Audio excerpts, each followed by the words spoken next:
Shalom, bien-aimé ministre de la parole, que la paix de Dieu soit avec vous et que le Dieu de grâce vous comble de sa bonté. Nous allons donc conclure notre intervention aujourd'hui pendant une cinquantaine de minutes. Je disais donc les enfants d'Israël, parce que nous parlons de Naaman, les lépreux ou de la lèpre de Naaman. Mais je me suis focalisé parce qu'il y a eu plusieurs interventions, donc plusieurs ministres ont déjà expliqué beaucoup de choses là-dessus, mais je m'étais focalisé sur le Jourdain.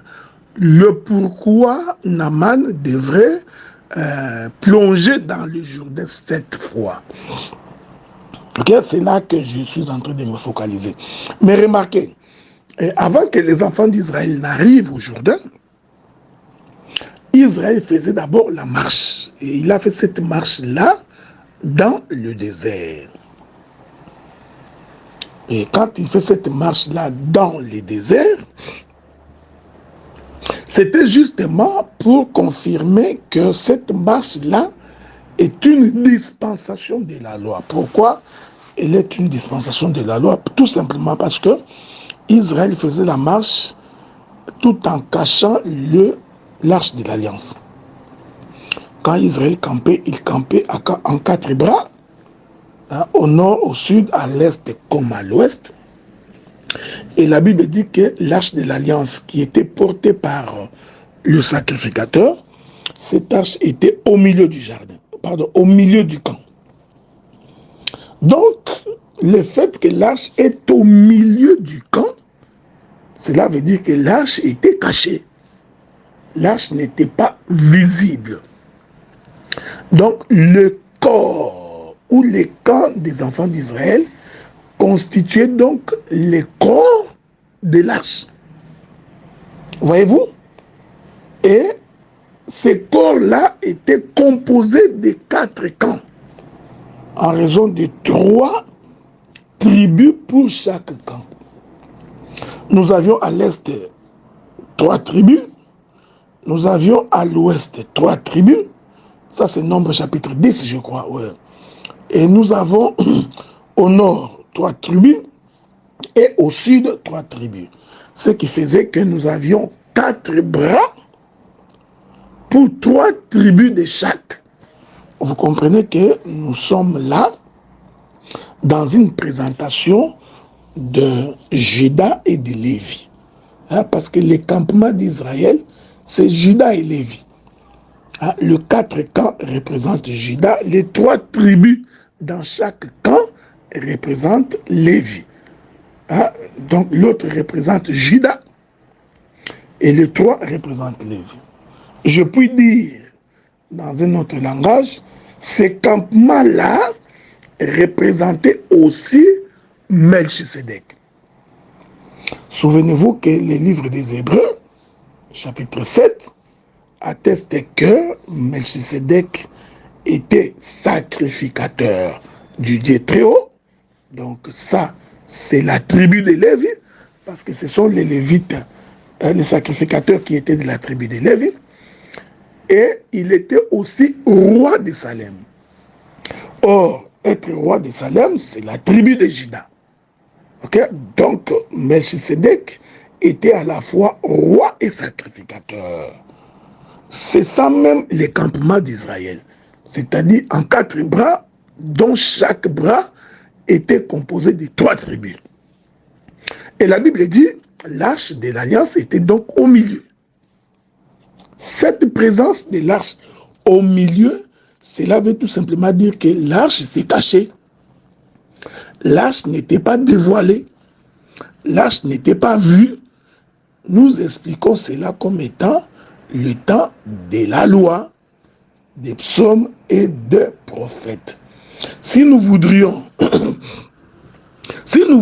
rentrer dans la création d'Adam, vous allez remarquer que l'Éternel Dieu rassemble les corps d'Adam.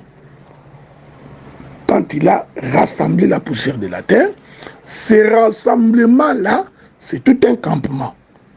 Et nous disons que le corps d'Adam rassemblé est un campement de 4 bras.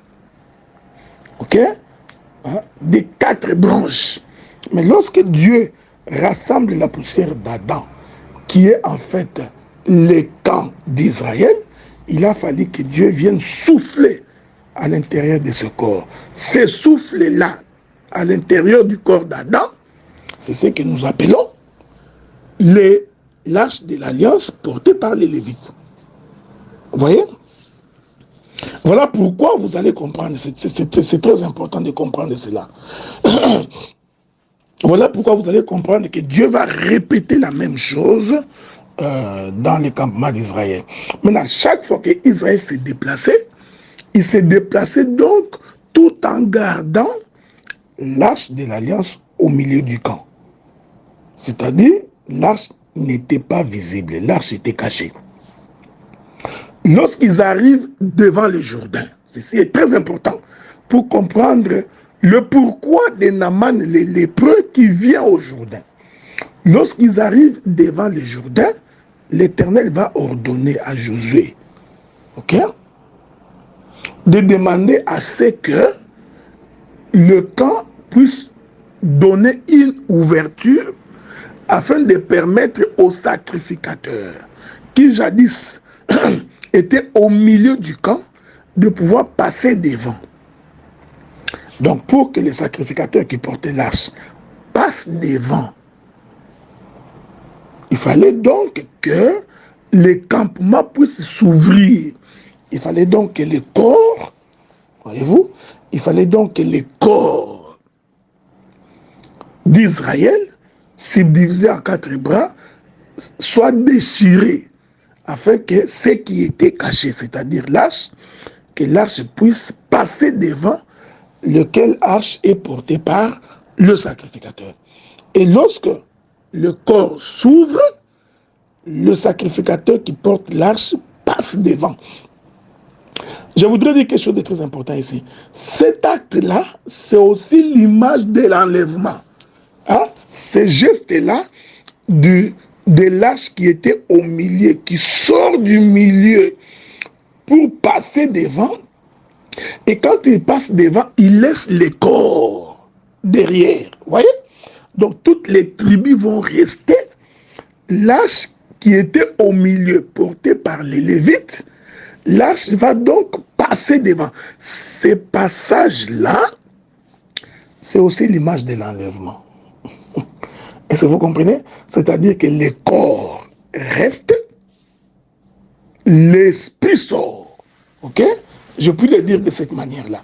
Cet acte-là, c'est aussi l'acte de la circoncision.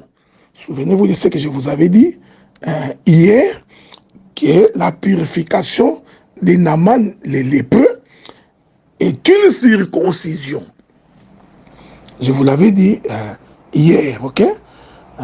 Parce que à la 7e plongée, lorsque il est purifié, il vient de finir sa course pour naître de nouveau.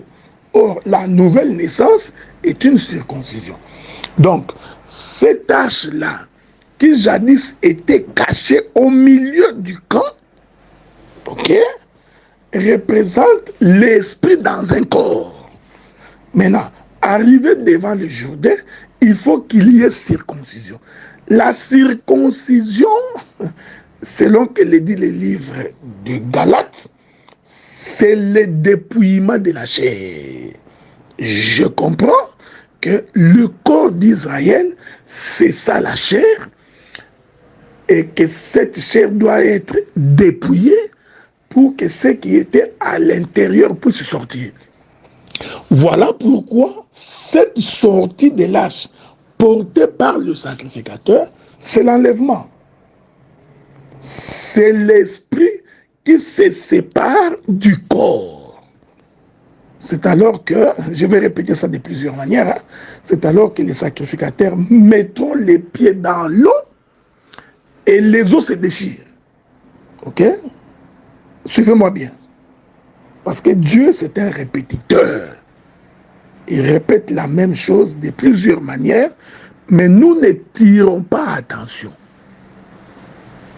C'est pourquoi vous allez remarquer, lorsque le Seigneur Jésus-Christ monte sur la croix, j'avais dit hier que le Jourdain, c'est la croix.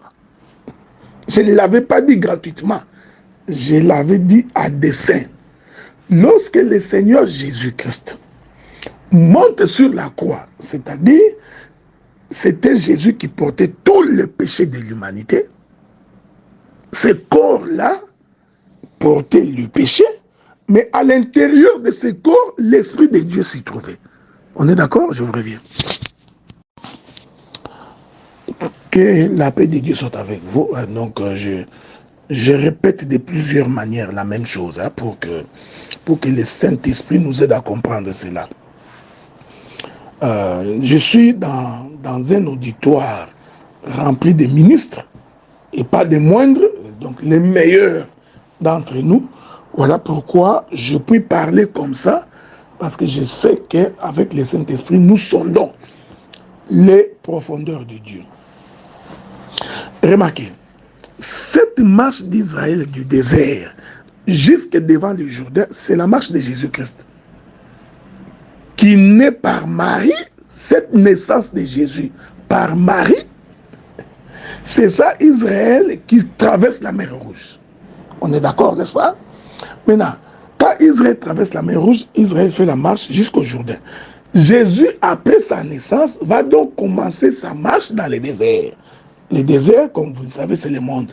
Mais je vous avais dit que ce qui caractérise le désert, c'est l'absence de la pluie. En d'autres termes, c'est l'absence de la parole. Or, le peuple qui est caractérisé par l'absence de la parole, c'est Israël. Ok? Souvenez-vous, sur la montagne d'Horeb, ou sur la montagne de Sinaï, l'Éternel Dieu voulut descendre au travers de la pluie pour visiter Israël. Israël a refusé. Il a dit, Moïse, nous ne voulons pas l'écouter. Dis-lui de ne pas descendre, ok? En d'autres termes, ils ont demandé à Moïse que le ciel soit fermé, que la pluie ne tombe pas. Or, quand la pluie ne tombe pas, la terre devient désertique. On est d'accord, n'est-ce pas? Remarquez maintenant. Jésus va donc commencer sa marche, mais quand il a commencé sa marche, il y a une phrase très importante que Jean-Baptiste va dire. Jean-Baptiste dit, je suis la voix de celui qui crie dans les déserts. Quand Jean-Baptiste dit cela, Jean-Baptiste n'est pas dans un désert, il est dans un Jourdain où l'eau est en train de couler. Mais pour Jean-Baptiste, là où il parlait, c'est un désert. Jean-Baptiste voulait dire, là où je parle, là, j'écris, le ciel est fermé. Pendant que j'écris ici, le ciel est fermé, la pluie ne tombe pas, la terre est désertique. Il s'agit de quel désert? C'est la maison d'Israël. Ok? Parce que c'est à Israël que Dieu a privé la pluie. Ok? Ceci est très important. Donc, nous comprenons que lorsque le Seigneur arrive au Jourdain, en fait, il venait de marcher dans les déserts. Ok? Maintenant, quand il arrive au Jourdain, je suis là au jour de son baptême. Ceci est très important. Jésus va donc sortir du lot. Quand Jean-Baptiste dit, voici l'agneau de Dieu qui ôte les péchés du monde, il venait de présenter l'arche. Ok? Nous sommes où? Nous sommes au Jourdain. Mais souvenez-vous, je vous avais dit ces choses-là, que lorsqu'ils ont traversé le Jourdain, 12 pierres ont été posées dans le Jourdain, comme l'autel, mais l'animal n'était pas posé. Donc, l'autel posé dans le Jourdain était donc une ombre annonçant la venue de l'animal du sacrifice. Ok? Donc, l'animal de sacrifice qui doit venir, quand il se présente, Jean-Baptiste dit, voici l'agneau de Dieu qui ôte les péchés du monde. Mais souvenez-vous, que je viens de vous dire tantôt ici que Adam aussi représente un corps dont l'esprit est à l'intérieur. Mais cet esprit-là doit sortir du corps d'Adam. Et quand est-ce que nous avons vu l'esprit sortir du corps d'Adam? C'était sur la croix. Sur la croix, le Seigneur a porté tous les péchés de l'humanité. Voyez-vous, tout son corps était devenu péché. Donc c'est la marche de celui qui marche dans les déserts, qui subit les intempéries désertiques, qui subit les froids avec toutes les attaques du désert. Remarquez cela, jusqu'à ce qu'il arrive au Jourdain. Dans le Jourdain, il doit donc être purifié pour naître de nouveau. Cette nouvelle naissance, nous disons que c'est l'enlèvement. Voilà pourquoi le Seigneur, quand on l'amène sur la croix, le Seigneur arrive sur la croix. En réalité, c'était le camp d'Israël. C'était toute la maison d'Israël qui était arrivée sur la croix. Comme la maison d'Israël qui arrive au Jourdain. Je vous avais dit, le Jourdain, c'est les lieux de sacrifice. Donc, la montagne de Golgotha, c'est un Jourdain. Est-ce que vous comprenez cela?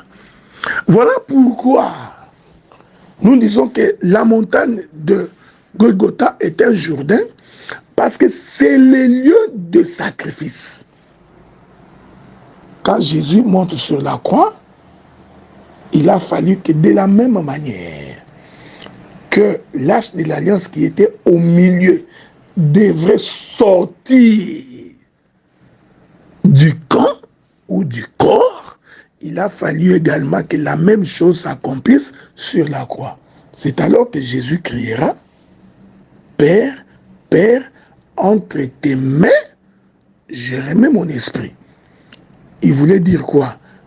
Les camps, les corps qui portaient l'arche viennent de se déchirer. Et l'esprit est en train de traverser le Jourdain. Ok? D'abandonner tout ce qui est terrestre. Il y a beaucoup de choses à expliquer là-dessus. Maintenant, quand le Seigneur vient se faire baptiser, le baptême se définit comme étant la mort. Ok? C'est ce que la Bible dit. Le frère Paul, parlant aux saints, il dit, est-ce que c'est nous qui sommes morts pour vous? Est-ce en notre nom que vous aviez été baptisés? Est-ce que c'est nous qui sommes morts pour vous? L'apôtre Paul explique que le baptême est une mort. Quand on est baptisé, quand on t'immerge dans l'eau, cette immersion-là, c'est la mort. Cette immersion-là, c'est Jonas dans le ventre du poisson. Cette immersion, c'est la descente dans les séjours des morts. Ok? Ensuite, après l'immersion, quand tu sors, c'est la résurrection. J'ai expliqué que la résurrection est une nouveauté de vie. C'est la circoncision. Est-ce que vous comprenez cela? Alors, lorsqu'ils ont traversé la mer Rouge, lorsqu'ils ont traversé le Jourdain, ils vont donc laisser l'autel. Voilà pourquoi quand le Seigneur Jésus-Christ vient, il venait comme l'animal que l'on devrait mettre sur l'autel. Donc en réalité, quand Jean-Baptiste est en train de baptiser Jésus, dans le vrai, il le mettait sur l'autel. Or, l'animal monte sur l'autel pour mourir. En d'autres termes, Jean-Baptiste donnait la mort à Jésus. Et Jean-Baptiste est le couronnement de tous les prophètes. Car la Bible dit tous ont prophétisé jusqu'à Jean. Donc Jean représente toute une maison, tout un sacerdoce qui crucifie le Seigneur. Ce baptême-là, c'était l'image de la crucifixion. D'ailleurs, c'est à ce titre-là que le Seigneur Jésus-Christ, quand il est né, il va donc naître dans une bergerie pour attester qu'il est l'animal. Ok? Qu'il est un agneau. C'est pourquoi il est né au milieu des animaux. Et lorsque les mages sont venus d'Orient pour l'adorer, ils lui ont également donné de la myrrhe et de l'encens, qui sont les éléments qu'on utilise pour embaumer les morts. En d'autres termes, pour annoncer qu'il mourra, mais son corps ne connaîtra pas la pourriture. Son corps ne connaîtra pas la putréfaction. Est-ce que vous comprenez cela? Donc, tout le temps que Jésus marchait, déjà de par sa naissance, l'on avait annoncé sa mort par les cadeaux faits au travers des mages, et nous disons que cette première naissance-là, c'est ça la traversée de la mer Rouge. Ok? Maintenant, il y a la deuxième traversée, qui est la traversée du Jourdain. Et en cela, quand Jean-Baptiste met Jésus dans l'eau, en réalité, il est en train de le mettre sur l'autel. Cet autel-là, c'est la montagne de Golgotha. Est-ce que vous comprenez? Et après qu'il soit sorti des eaux, cette sortie-là est une résurrection. Que le Seigneur Dieu de gloire vous bénisse. Il y a beaucoup de choses à expliquer ici.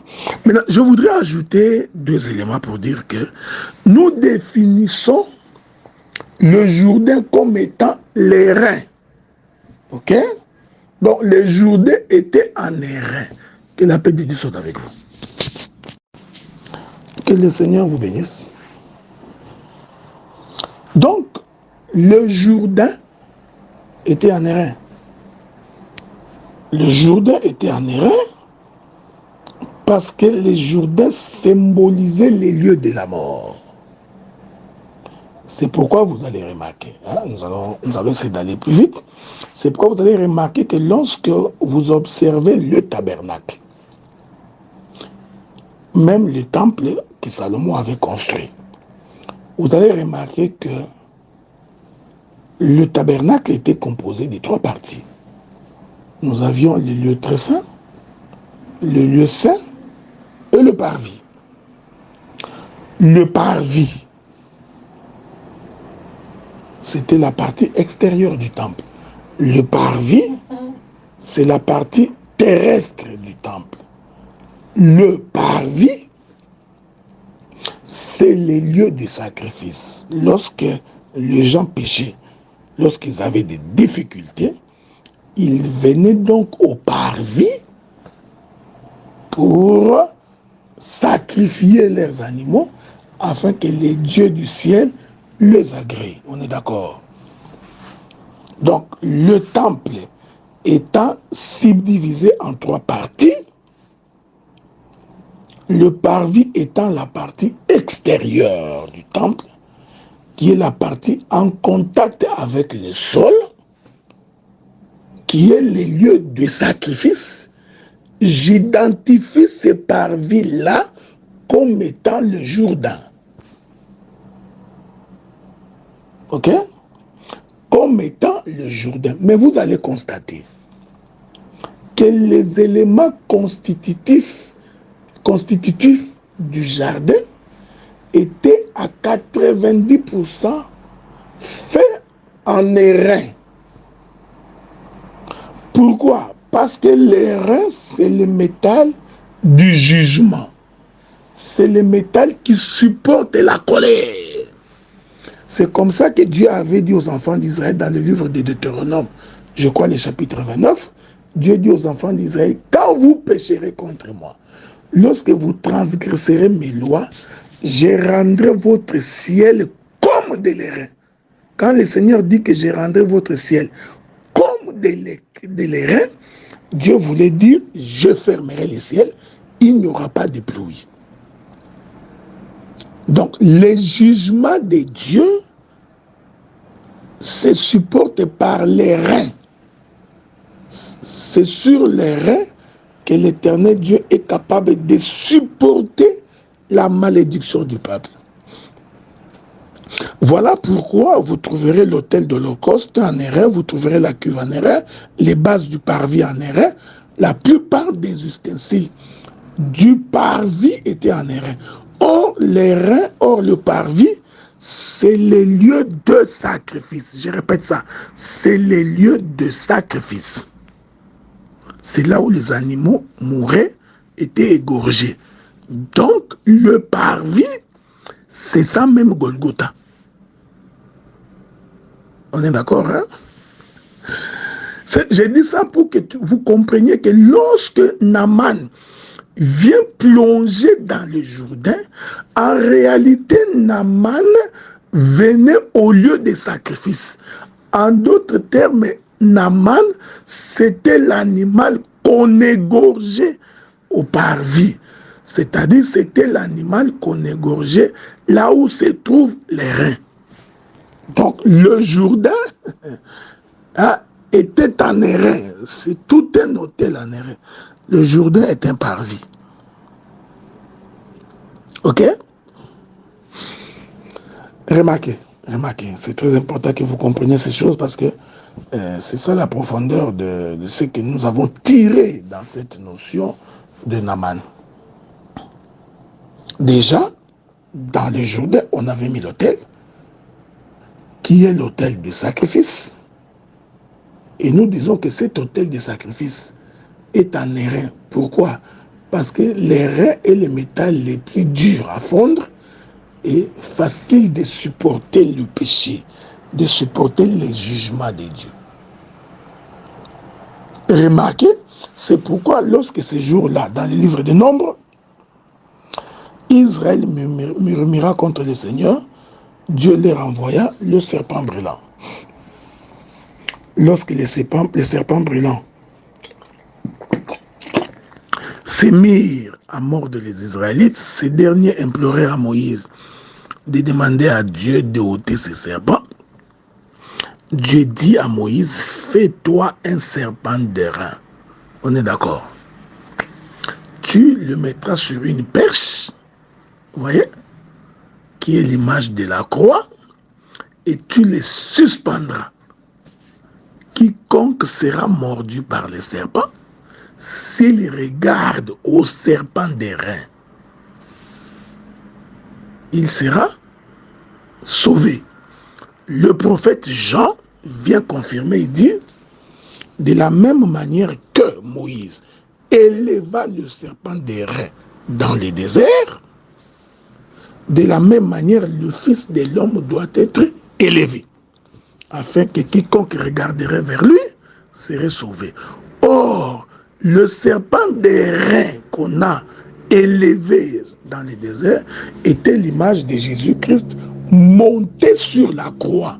Voilà pourquoi j'ai dit que le Jourdain est en airain parce qu'il représente les lieux de sacrifice.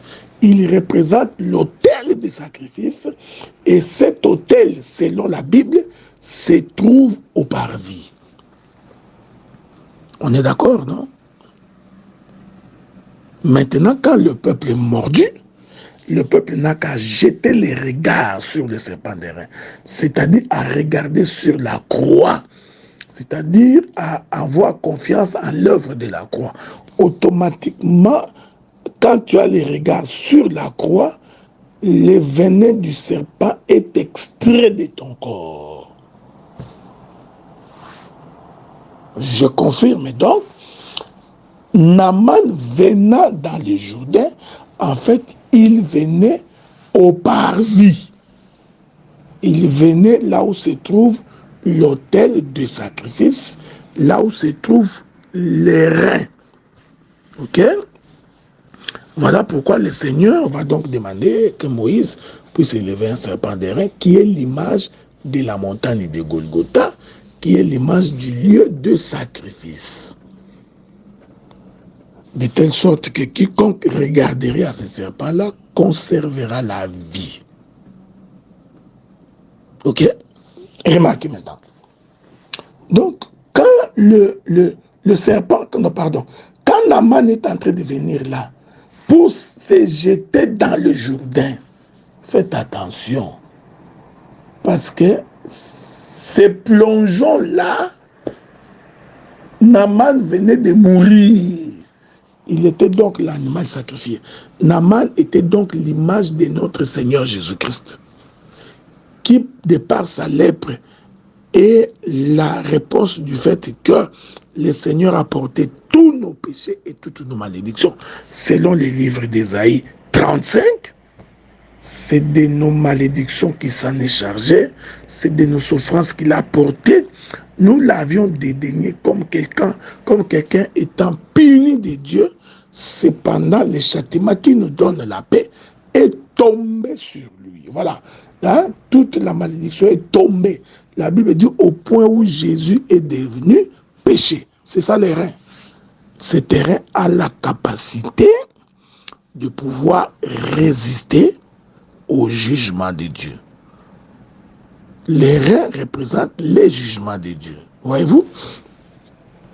Je continue pour avancer un tout petit peu. Voilà pourquoi j'identifie le Jourdain comme étant les reins, comme étant Golgotha, comme étant les lieux de la mort, les lieux du sacrifice. Et quand cet homme vient, il vient comme un lépreux. Il vient comme quelqu'un qui est porteur du péché. Ok? Il est comme cet Adam qu'on a chassé du jardin, qui porte le péché de l'épouse, le péché d'Ève. Et ainsi, il va être sacrifié sur la croix. Ce sacrifice-là, je l'identifie comme étant la mort de notre Seigneur Jésus-Christ et le Jourdain comme étant la croix. Ok, les lieux de la mort. Hein?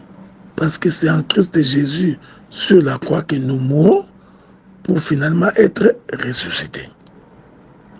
C'est pourquoi nous allons lire une écriture. Voilà, bien aimé. Examinons Ézéchiel chapitre 1er, verset 7. Leurs pieds étaient droits et la plante de leurs pieds était comme celle du pied d'un veau.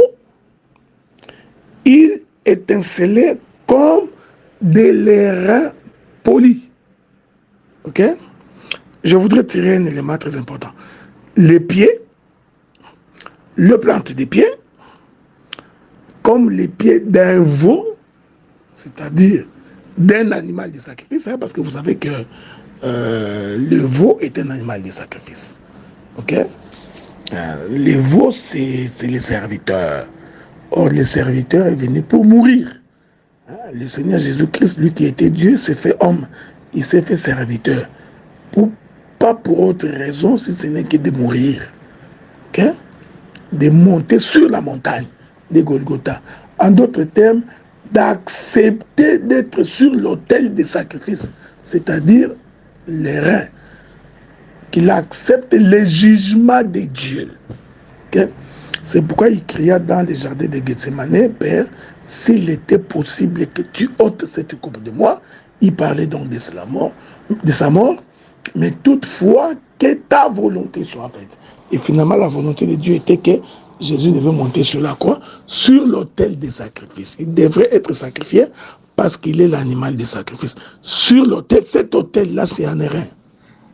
Ok? Et la Bible dit, je disais donc, le veau, c'est un serviteur.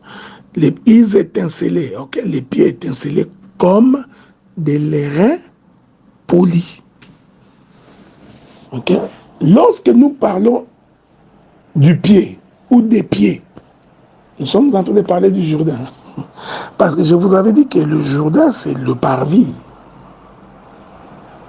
Hein? J'ai démontré que le Jourdain, c'est les parvis. C'est les lieux du sacrifice. C'est là où l'autel a été posé. C'est pourquoi Jésus devait venir et mourir. Hein? Il devait venir pour se faire baptiser. Parce que cet autel-là représentait justement les lieux de sacrifice, représentait le lieu de la mort. On est d'accord. Et le tabernacle les témoigne par le fait que le parvis était rempli des éléments qui étaient composés de l'airain. Ok? Ceci est très important de le retenir. Voilà pourquoi, remarquez cette chose, lorsque le livre des Jean dans Apocalypse, lorsque Apocalypse, Jean regarde cet homme de Jésus, il dit qu'il voit ses pieds comme des l'airain embrasés par le feu. Ok? Or, l'homme est composé de 3 parties. Hein? Il a le membre supérieur, qui est le corps. Il a le membre, qui est la tête, pardon. Le membre supérieur, qui est la tête. Il a les membres intermédiaires, qui est son corps. Et nous avons ses pieds comme étant le parvis. Je peux le dire autrement. La tête, c'est les os d'en haut. Le corps, c'est l'étendue. Les pieds, c'est les os d'en bas. La terre est son marche, le ciel est son trône. La terre est son marchepied. Ok? Maintenant, quand Jean regarde dans la vision les pieds de notre Seigneur Jésus-Christ, parce que c'est de lui qu'il s'agit, il constate que les pieds de Jésus étaient en airain, comme si cela a été embrasé par le feu. Or, le pied, c'est ça le parvis. Hein? Vous comprenez? Pour entrer dans le corps de l'homme, il faut commencer par le pied. C'est pourquoi la femme qui a répandu le parfum des grands prix aux pieds de Jésus a accepté de s'incliner, de prendre ses chevelures pour essuyer les pieds de Jésus. Or, ces pieds-là, c'est ça la porte du ciel. Ces pieds-là, c'est le parvis. Voilà pourquoi Jean va les voir en airain, pour témoigner que c'est les lieux de sacrifice. On est d'accord? Donc, le Jourdain et l'autel du Jourdain représentaient en réalité le parvis. Voilà pourquoi Naaman avait donc intérêt à venir là-bas pour être purifié. Élie ne l'avait pas envoyé gratuitement. Élie, en l'envoyant, il savait que pour être purifié, il faut mourir d'abord. Mourir au péché. Donc Naaman, en se jetant dans l'eau, en réalité, il venait de se mettre sur le sacrifice de l'autel que Josué avait laissé lorsqu'ils ont traversé la mer Rouge. Et quand il se plonge à l'intérieur, plus il plonge, et à la 7e fois, quand il regarde sa peau, il se rend compte que sa peau est devenue comme la peau d'un jeune homme, hein, de quelqu'un qui vient de naître. Ok? Donc, Naaman, en traversant, en entrant dans le Jourdain, en réalité, il était monté sur l'autel d'airain. Et c'est là-bas qu'il a subi toute la colère de Dieu. Et cette colère de Dieu, c'était pour le purifier. C'est ce qui arriva exactement. Il a donc été purifié. Et quand il sort, il devient donc une nouvelle créature. Que la paix de Dieu soit avec vous. Israël traverse les Jourdains, il laisse l'autel des 12 pierres. Mais cet autel des 12 pierres, au regard des hommes, n'était pas visible parce que l'eau avait coulé. Ok? Quand l'eau coule, donc l'autel reste dans l'eau. Et l'autel n'est pas visible. L'autel est caché dans l'eau. On est d'accord, hein? C'est ça, le campement d'Israël, dont l'arche de l'Alliance est cachée. Maintenant, quand Jésus arrive, il faut que les eaux se déchirent pour que l'autel qui était caché dans l'eau soit visible. Voilà pourquoi quand le Seigneur sort des eaux, en réalité, ce Seigneur-là, c'est aussi l'image de la résurrection,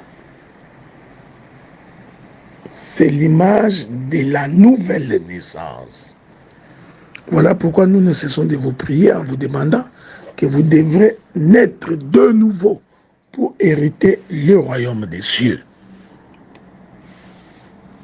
Que la paix de Dieu soit avec vous, que le Seigneur vous bénisse. Donc, le Jourdain, en réalité, était en airain. Ok?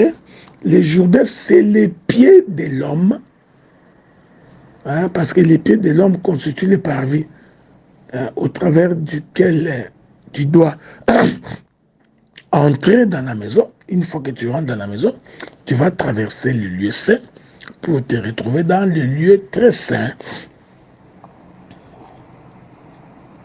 Mais cela n'est possible que si tu acceptes d'abord de mourir au péché, de mourir avec l'aide du Saint-Esprit, pour que lorsque vous sortirez, que vous deveniez une nouvelle créature. Naaman, c'est l'image de notre Seigneur Jésus-Christ. Naaman s'identifie également à ta personne lorsque toi, tu t'identifies également à la marche de Jésus. C'est pourquoi Jésus avait dit, qui veut me suivre doit accepter de porter sa croix. Ok? En s'identifiant à toute la marche de notre Seigneur Jésus-Christ.